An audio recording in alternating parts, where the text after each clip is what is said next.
সুধীয় দর্শক মণ্ডলী সবাইকে আমার ইউটিউব চ্যানেলে স্বাগত জানাচ্ছি। আশা করছি ভিডিও শুরু দেখে আপনারা বুঝতে পারছেন। তো তবুও আমি বলে দিচ্ছি, এটা একখানা এপসন ইনট্যাঙ্ক প্রিন্টার, যার মডেল নাম্বার L3110। তো এই প্রিন্টারে দেখুন দুটো অরেঞ্জ কালার, যখনই আমি অন করছি দুটো অরেঞ্জ কালারের লাইট জ্বলে থাকছে এবং প্রিন্টও হচ্ছে না। এই সমস্যাটাকে আমরা ঠিকও করে ফেলেছি। তো তারপরে প্রিন্টারটাকে ঠিক এরকমই দেখাচ্ছে। প্রিন্টারে যে দুটো অরেঞ্জ কালারের লাইট ব্লিঙ্ক করছিল, এখন ওই দুটো অরেঞ্জ কালারের লাইট ব্লিঙ্কিং করছে না এবং প্রিন্টার রেডি অবস্থায় আছে। তো এখন যদি আমরা প্রিন্টারে প্রিন্ট দিই তাহলে প্রিন্টটা ঠিকঠাকভাবেই বেরোবে। তো এই সমস্যাটাকে আমরা কিভাবে সলভ করেছি সেটাই আপনাদেরকে দেখাবো। তাহলে আমরা এখন সোজা কম্পিউটার স্ক্রিনে চলে যাচ্ছি। এই ধরনের প্রিন্টার একটা নির্দিষ্ট সংখ্যা অবধি পেপার প্রিন্ট আউট করবে, তারপরে এইরকম অরেঞ্জ কালারের লাইট ব্লিঙ্ক করতে থাকে। তো এই সমস্যাটা সমাধান করার জন্য আমরা একটা অ্যাপ্লিকেশনের সাহায্য নেব। তো সেই অ্যাপ্লিকেশনের সাহায্য নিয়ে আমরা এর কাউন্টার পেজটাকে রিসেট করব। তো চলুন আমরা দেখে নিই। অ্যাডজাস্ট প্রোগ্রামের ওপরে আমরা ক্লিক করব। ক্লিক করার পরে এরপরে দেখতে পাচ্ছেন যে এপসন অ্যাডজাস্ট প্রোগ্রাম বলে লেখাই আছে। এরপরে পার্টিকুলার অ্যাডজাস্ট মোড এটার উপরে সিলেক্ট করলাম। করার পরে আমরা একটুখানি নিচের দিকে করব ওয়েস্ট ইঙ্ক প্যাড কাউন্টার, এর উপরে ক্লিক করলাম। এরপরে মেন প্যাড কাউন্টার এবং প্যাটার্ন প্যাড কাউন্টারের উপরে আমরা দুটোতেই টিক মার্ক দেবো, দিয়ে চেক করব। আমরা জাস্ট চেক করব, দুটোতেই আমরা ক্লিক করব। ক্লিক করে মানে চেক বক্স দেবো, চেক বক্সে আমরা টিক মার্ক দেবো। দেওয়ার পরেই আমরা জাস্ট চেক করব, ঠিক আছে।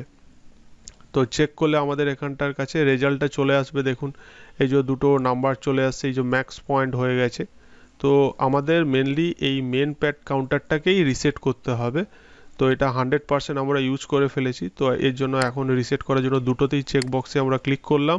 করার পরে দুটো চেক বক্সে মেন প্যাড কাউন্টার এবং প্যাটার্ন প্যাড কাউন্টারের উপরে আমরা চেক করার পরে এরপরে আমরা ইনিশিয়ালাইজের উপরে ক্লিক করব। ক্লিক করার পরে একটা মেসেজ দেখতে পাবো, যতক্ষণ না ওকে বাটনে ক্লিক করছি ততক্ষণ এই ইনিশিয়ালাইজটা শুরু হবে না। তো আমরা এখন ওকে করছি।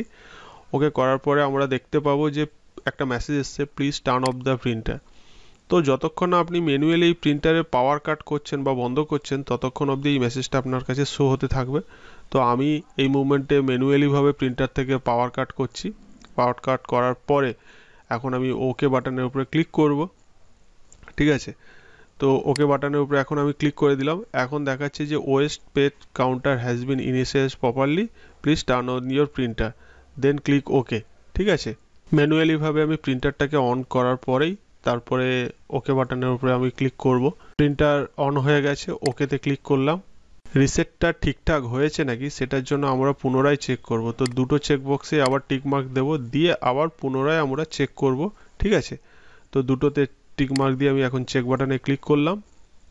তো এখন আবার রিডিং করলো, দেখুন পুরোটাই এখন 0.0 হয়ে আছে, 0% হয়ে আছে, তার মানে এখন হয়ে গেছে। তো এখন ফিনিশে ক্লিক করলাম, করে ওকে করব।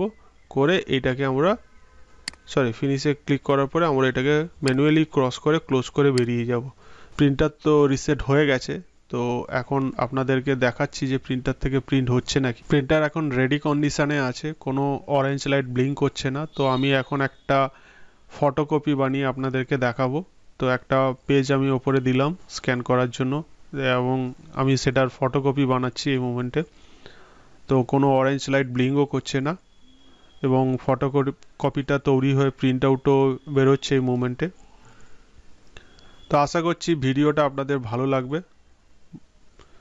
অবশ্যই আপনারা আমার চ্যানেলে সাবস্ক্রাইব করুন এই ধরনের ভিডিও পেতে গেলে। Thank you.